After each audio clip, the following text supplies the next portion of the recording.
येईल का जुळून नाते? रिंग वाजली रॉंग टायमिंगला.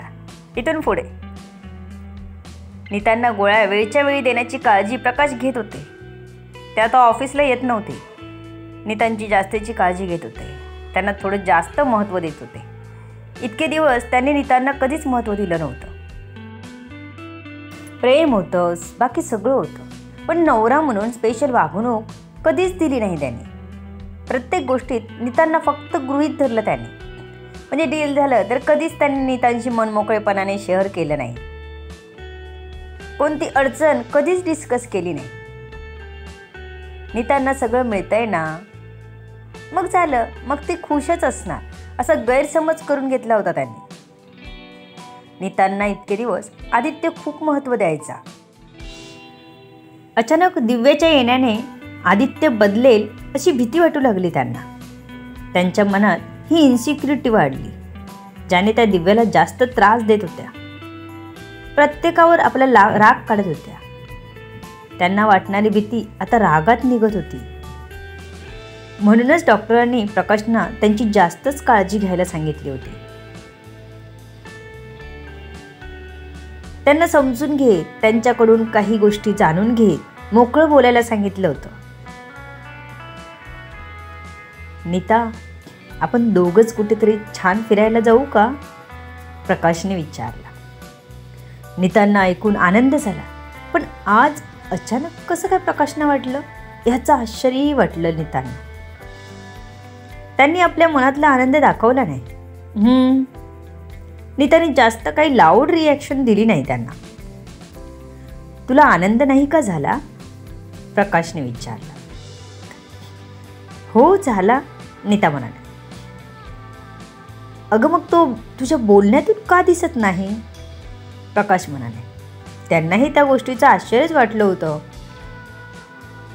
अजून कसा दाखवायचा? नीता शांतपणे म्हणाल्या. कसा नाही? मी तुला इतके वर्ष कधीच एकटीला फिरायला नेलं नाही ना. तेव्हा बिझनेसमध्ये एकटाच होतो. मागे सांभाळणारं कोणीच नव्हतं, म्हणून नाहीच जमलं तेव्हा. आता मुलगा मोठा झाला, मी तरीही तुला वेळ देत नाही ना. प्रकाश तिच्या जवळ जात म्हणाले. माझी काहीच तक्रार नाही त्यासाठी, नीता म्हणाल्या. हो, पण आदित्य तुला डावलून निर्णय घेतोय, दिव्याला महत्त्व देतो, ह्याचं वाईट वाटतं ना तुला? कारण तुला आदित्यने नेहमीच महत्त्व दिलं, खूप प्रेम दिलं. आता तुझ्या वाटणीचं प्रेम तो दिव्याला देतोय असं वाटतं का तुला? आदित्य असं कधीच करणार नाही. खरं तर मीच त्याला लग्नाचं सांगितलं की तुला सांगू नको म्हणून. तो तुला सांगायचंच म्हणत होता. दिव्याही तुझ्या पाया पडायला आली होती स्वतःच. तिलाही मी नकोच म्हणत होतो. कारण ज्या पद्धतीने तू दिव्यासोबत वागलीस त्यावरून त्यांना लग्न करताना तू बघूच शकत नाहीस असं वाटलं मला. ती आपलीच मुलं आहेत ग. माझ्या वागण्याची शिक्षा माझा आधी भोगतोय नीता.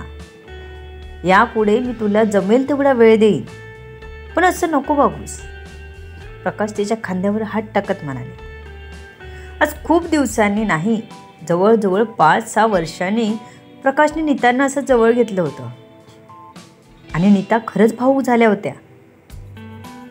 नव्हतं वाटलं इतके वर्ष, पण आताशी नीतांना भीती वाटत होती, ती एकटेपणाची, आपलं कोणीच काळजी घेत नसल्याची.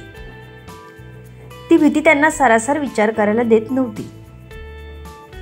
प्रचंड मानसिक ताण त्यांना येऊ लागला होता. कधी ते इतका भयंकर विचार करू लागल्या हे त्यांनाही कळालं नव्हतं. आता त्यांना गोळ्या पोचत होत्या, तसं त्यांच्यात थोडा फरक दिसत होता. आदित्यने फोन बघितला तर शिवचा होता. आता जर महत्त्वाच्या कामाचा नसेल तर शिवला 4 शिव्या पडल्याशिवाय राहणार नव्हत्या. त्याने दिव्यापासून स्वतःला बाजूला करत फोन हातात घेतला. बोल शिव, आदित्य म्हणाला. बॉस, सुजित पळाला जेवलीमधून. शिव म्हणाला, मग मी काय करू? तुम्हाला कशाला ठेवले मी?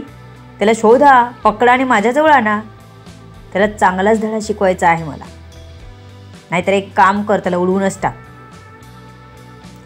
आदित्यला त्याचा फोन मध्येच आला म्हणून राग येत होता आणि तो शिववर चांगलाच निघत होता. इकडे आदित्यचं बोलणं ऐकून शिवला धक्के बसत होते. डायरेक्ट त्याला उडवायला सांगितलं म्हणजे बॉसचा मूड अजिबातच ठीक नाही आहे. येस बॉस म्हणून शिवने लगेच कॉल कट केला. दिव्या तिथून ऑलरेडी निघून गेली होती. चांगली संधी वाया गेली आहे शिवमुळे. आदित्य मनातच चरफडला. आता पुन्हा कधी येईल जवळ काय माहीत. आदित्य बेडरूममधून बाहेर आला तर दिव्या स्वतःची तयारी करताना दिसली. म्हणजे ती कंपनीत येत होती का? आदित्य येऊन तिच्या मागेच उभा राहिला. तिने त्याला बघून नेहमीसारखं नाक मुरडलं. आदित्य लगेच तिच्याजवळ आला. आता काही तो संधी सोडणार नव्हता. दिव्या तिथून पळाली. आदित्य चला निघूया, आपल्याला ऑफिसला जायचं आहे ना, उशीर होईल. दिव्याने त्याला आठवण करून दिली. आदित्य तोंड वाकडं करत बॅग घेऊन तिच्या मागून निघाला.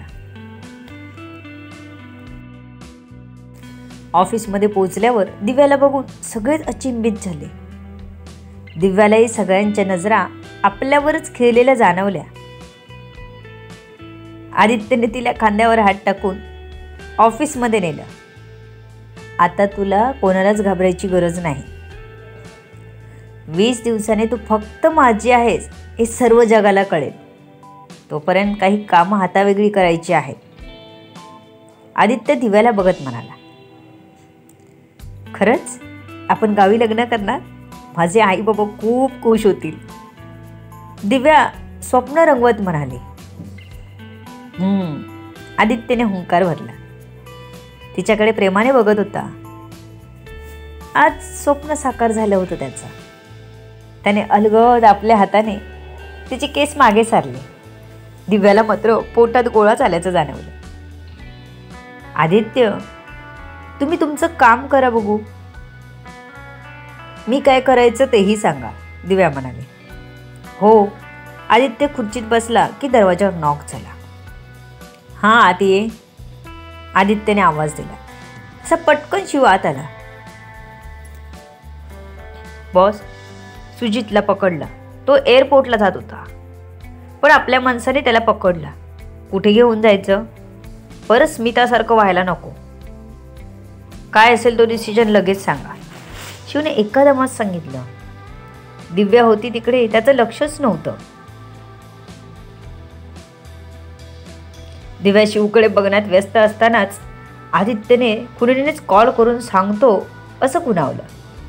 दिव्यासमोरच असल्याचं सांगितलं. तसंच शिवने दिव्याला बघितलं. शुभप्रभात मॅडम, दिव्याला शिव म्हणाला. कारण आदित्य नेहमीच मराठीतूनच बोलत असे. शक्यतो क्लायंट आउट ऑफ इंडिया नसेल तर आपल्या एम्प्लॉईशी तो कधीही मराठीतच बोलत असे. त्यामुळे शिवला मराठीत बोलायची सवय झाली होती. लवकर इंग्लिश येत नसे. जिथे गरज आहे तिथेच तो इंग्लिश बोलायचा. त्याचं एक मत होतं, आपली भाषा मराठी आहे ना, मग आपल्याच महाराष्ट्रात तीच बोलायला का लाजायचं. त्यामुळे तो नेहमीच मराठी बोलायचा. स्वतः तो मराठी बोलल्यामुळे साहजिकच सर्व मराठी बोलायचे. त्यासाठी वेगळं सांगायची गरज लागायची नाही. शुभप्रभात, दिव्या म्हणाले. शिव लगेच निघून गेला. आदित्यने शिवला मेसेज टाईप करून पाठवला.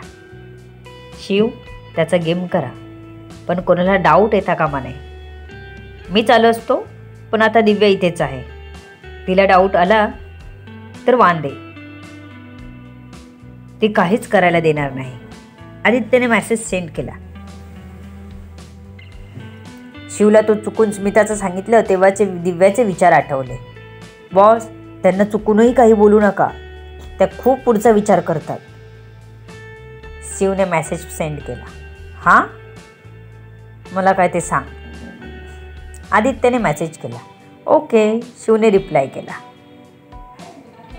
शिवने त्या माणसांना एका ठिकाणी यायला सांगितलं. त्याला व्यवस्थित बांधूनच आणलं होतं.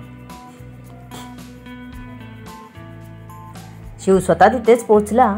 त्याची झडती घेतली. त्यानंतर एकाच गोळीत त्याचं काम फत्ते केलं आणि आदित्यला मेसेज करून सांगितलं.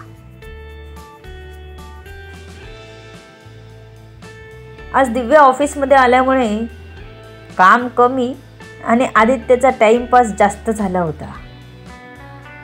संध्याकाळी एकत्रच घरी पोहोचले. आदित्य दिव्याची मुद्दाम कळ काढत होता. मुद्दाम त्याचे केस विस्कटायचा. उगाच तिच्या कानामागे तिच्या बटा सारायच्या. त्याच्या बोटांच्या स्पर्शाने दिव्या शहारत होती. तीही लाजत होती.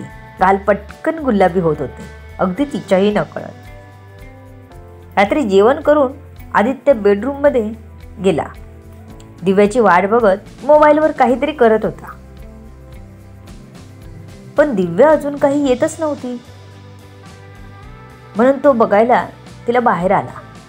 तर ही मस्त खुर्चीत बसली होती मोबाईल चालत. दिव्या, आदित्यने आवाज दिला. काय? दिव्याने आपल्याला काहीच कळलं नाही असंच दाखवलं. चल झोपायला, इथे काय करतेस? आदित्य म्हणाला. हो येते मी, तुम्ही चला, दिव्या म्हणाले. आदित्य आत गेला. पण 10 मिनिट झाली तरी दिव्या आली नाही. तसा आदित्य पुन्हा बाहेर आला.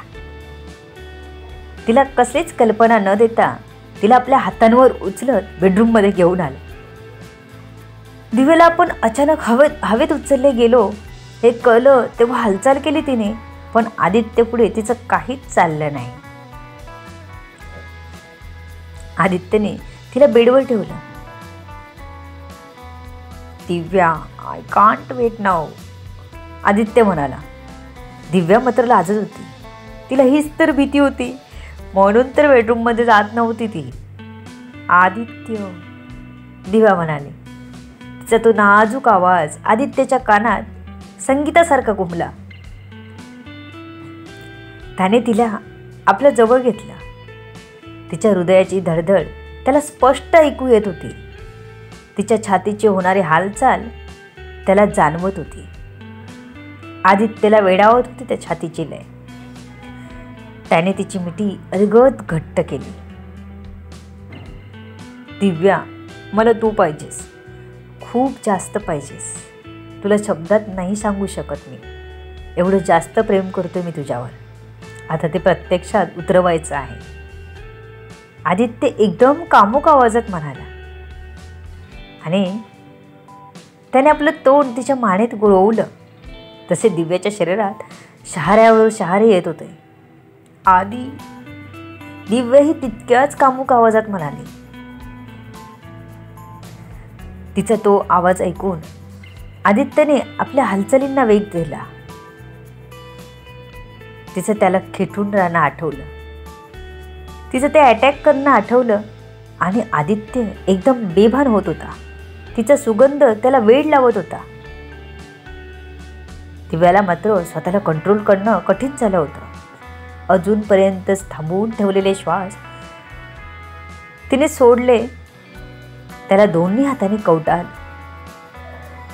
आपसुकच समाधानाचे हुंकार तिच्या नकळत तोंडून निघत होते. श्वासांची गती वाढली होती. हृदय तर सुपरफास्ट झालं होतं. तिचे हात आता त्याच्या केसात स्थिरावले. नव्हतं थांबायचं. त्याला आता पुढे जाऊ द्यायचं होतं. अजूनपर्यंत त्याने त्याच्या सर्व मर्यादा पाळल्या होत्या. आता तिला स्वतःलाच थांबावं वाटत नव्हतं. त्याच्या स्पर्शाने ती मोहरून जात होती. त्याला आपल्या हाताने स्पर्शून त्याला अनुभवत होती. त्याचाही स्पर्श तिला वेडावून टाकत होता. अंगभर शहारे येत होते. तिला नव्या भावनांची अनुभूती येत होती. दोघेही कधी बेडवर आडवे झाले कळलंही नाही त्यांना. आदित्यने तिचे ओठ आपल्या ताब्यात घेतले. त्याचा स्पर्श तिला मनात आनंदाच्या कारंज्या उडवत होता. नव्या वाटचालीची सुरुवात, प्रेमाची बरसात, प्रेमाचा बहर आला होता. दोघे आता थांबणार नव्हते. दिव्या, माझी होशील का? आदित्यने हळूच विचारलं आणि त्यावर दिव्याने होकारार्थी मान हलवली. आदित्य त्यानंतर थांबला नाही. एकमेकांना वेगळ्या जगात घेऊन गेले दोघेही, जिथे फक्त दोघेच होते. जगाचा विसर पडला होता दोघांना. बंद हे प्रेमाचे दृढ झाले मणी, भावनांचा पूर आला दोन जीवांना मोहिनी. वेगळे न राहिले असे तुझे माझे राणी, मन भावना शरीरही एक झाले या क्षणी. To be continue. बघू पुढे काय होतंय. कथा एकदम शेवटाकडे चाललेली आहे. याची सगळ्यांनी नोंद घ्यावी. सर्व गोष्टी कळण्यासाठी RB व्हायरल फीवरवर पुढील येणारे भाग वाचायला आणि ऐकायला विसरू नका. तुमच्या अमूल्य प्रतिसादाची आतुरतेने वाट बघते. लेखिका शब्दवेदी उर्फ संतोषी राणे पाताळे. धन्यवाद. कथा जास्तीत जास्त शेअर करा.